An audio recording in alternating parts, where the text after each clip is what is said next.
Hey guys, what's up? Hope everything is good, and today I'm going to bring you something completely different to my normal CSGO content, and that is the game on the screen, which I'm sure you recognise as Apex Legends.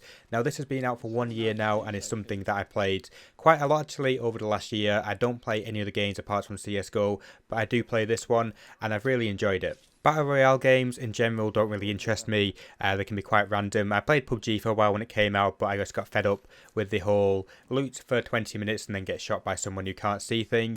So this game was actually a natural pull for me because it's a game that you can just play a bit more casually than CS. You can just boot it up and have fun with friends or even solo. But this game, the way the mechanics work, the way the movement works, is just better for my style of play. I used to be a Quake player, so the kind of fast movement and having to have really consistent tracking suits me very well. And the movement is amazing in this game. I think it's probably the most fluid game that's on the market at the moment. At least that's massively played anyway. So it's really something that I've enjoyed a lot. So on to a little bit of commentary for this game. I'm playing with my friend called Tommy, who is really good at the game, and we have a third person who we don't know who we're randomly matched with. This is our first fight coming up. You can see it in just a second. We do always drop hot, and we dropped hot on this map, but no one was with us at the start, so we're taking our first fight right now. So I am in kind of a 3v1 situation here, so I want to use a door in my favour so I can't just get absolutely swamped by them. So doing quite a lot of damage to that Wraith there, but I can see through the glass that there are other players on the other side, and Tommy wasn't quite with me yet, so I was waiting for him to attack. He goes through the other door. I just kind of wait for my opportunity and then take some damage. Smash one.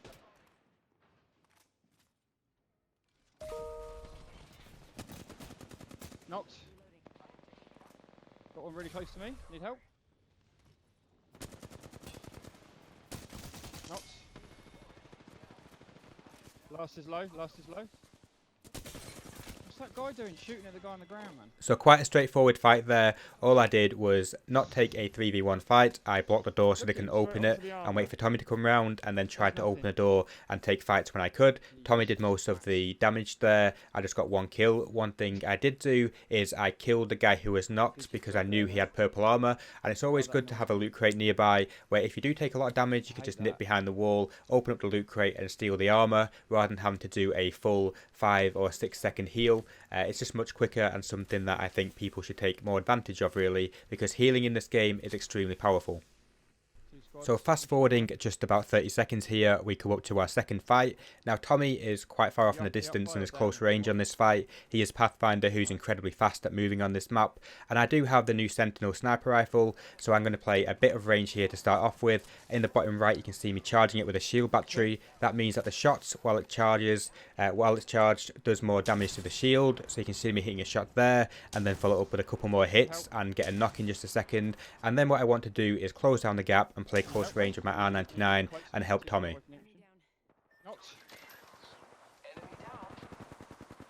They're really low, they're really low. Oh, at least one's low.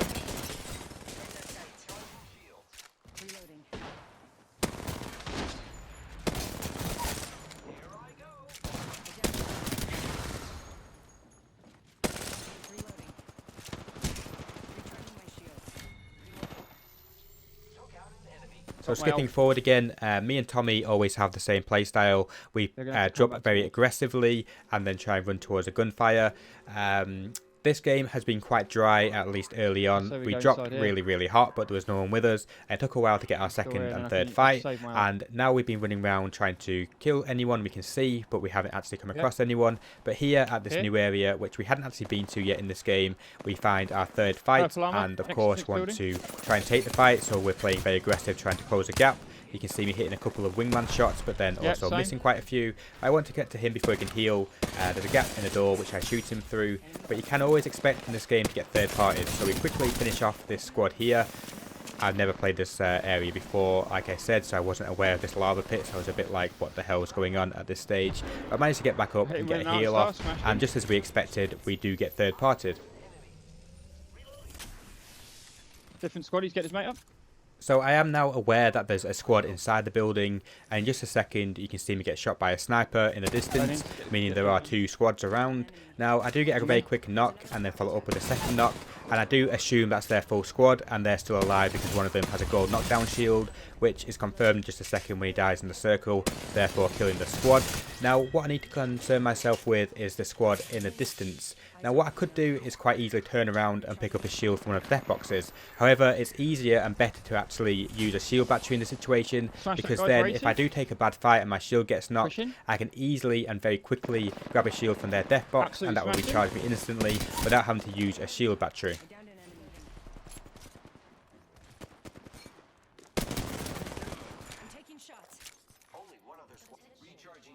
This is a sick game, mate. This is like the old days.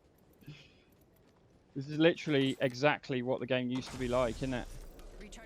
See, so after killing that squad, there is only one enemy team now on the map, and we know they're going to be playing quite long range because they haven't third-partied any of our previous fights, which is very common on this game.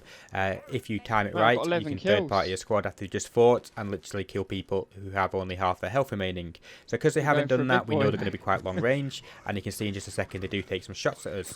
Now what I do here is I do manage to get a knock early on, and I do heal quite a lot. You can see me using shield cells. The reason I'm doing that is because I actually want to, because of the guns we have, both myself and Tommy, we want to play close range, and because they got sniper rifles, so I'm actually going to use a portal and try and get as close as possible to them. What that allows you to do is if you do then take a lot of damage, you can just go back in your portal and heal up in a safe position, and they can't do anything about it unless they come through the portal, in which case you can hopefully kill them when they come out the other side, or you're successfully healed already. So I do take a lot of damage here to a couple of bullets and some gas. So I do play it very safe, go back through the portal and try and Phoenix kit. But my teammate does do the job and kills the last person, bringing us the win. Doesn't matter, he's done it. Mate, I was lasering people then, Rob. I was lasering, Chief. I was absolutely lasering everyone. So do let me know if you have enjoyed this video. I am considering doing a Road to Apex Predator, because like CSGO, this game has ranks, where you start off ranked in bronze and go up through silver, gold, platinum, diamond, Master League, and then Apex Predator, which is the top 500 players on each platform. So I think it'll be a lot of fun to kind of do a Road to Apex Predator. So let me know if you are interested in seeing that, and I'll be sure to follow this video up. But other than that, thank you for sticking around to the end of the video. It's much appreciated. Do drop me a like if you have enjoyed it, just so I know that this kind of content is actually enjoyed by people, and I will see you guys next time. Yeah, that was cool, mate. Mate, that area is a lot better now.